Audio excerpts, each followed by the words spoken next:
The president speaks forcefully with his most emphatic denial yet of sex and lies in the Monica Lewinsky case.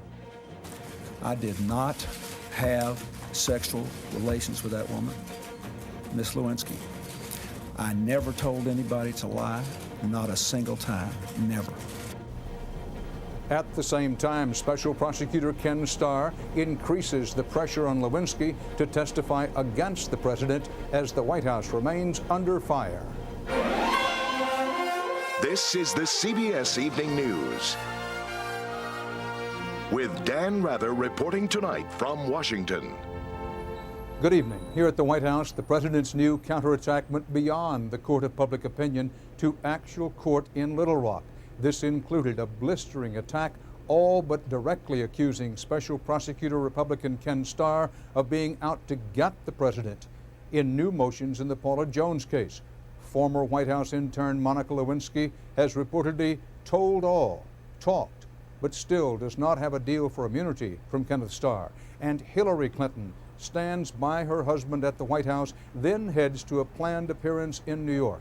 Our coverage begins with CBS News White House correspondent Scott Pelley. Scott?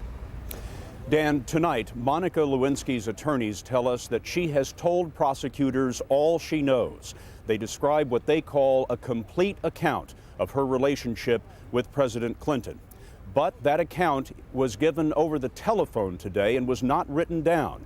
Prosecutors are still trying to decide whether they will offer immunity. This new threat came on the same day that the president finally rallied to his own defense.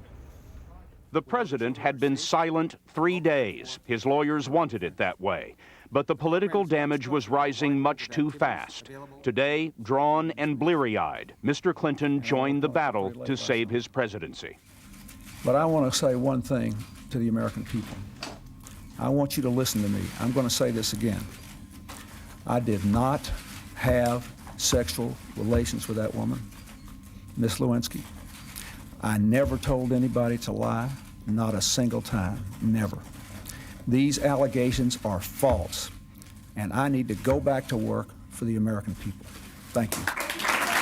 He turned his back on questions as the First Lady followed, applauding. The woman who could bring down the president appeared for the first time today, leaving her apartment with her lawyer. Lewinsky has indicated she will accuse Mr. Clinton of a sexual relationship, but only with a guarantee from prosecutors. He knows that I want essentially full immunity. He knows that I want and would accept nothing less than a promise not to prosecute. So how close we are is really in his hands, not mine. Tonight, independent counsel Kenneth Starr is considering whether to accept Lewinsky's oral statement. He had been insisting on a written version. CBS News has learned the independent counsel is investigating reports that people working in the White House spotted Mr. Clinton and Lewinsky alone in the mansion at various times. Secret Service records have been subpoenaed. The agents expect to be next. The White House strongly denies the reports. The president's denial is quite clear that there couldn't have been that type of encounter. We've checked even with people who would have presumably been brought a report of any incident of that nature, and they categorically deny there was such an incident. Sources tell CBS News Lewinsky was a frequent visitor to the White House long after she left the staff.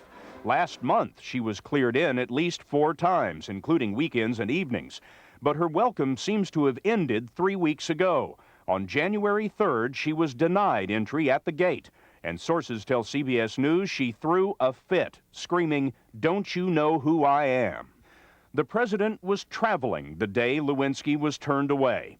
4 days later, she signed her sworn affidavit that she never had sex with Mr. Clinton. A grand jury is due to convene tomorrow, Wednesday, and Thursday. The grand jury will be hearing from witnesses that include the president's friend Vernon Jordan and the president's own personal secretary. Dan?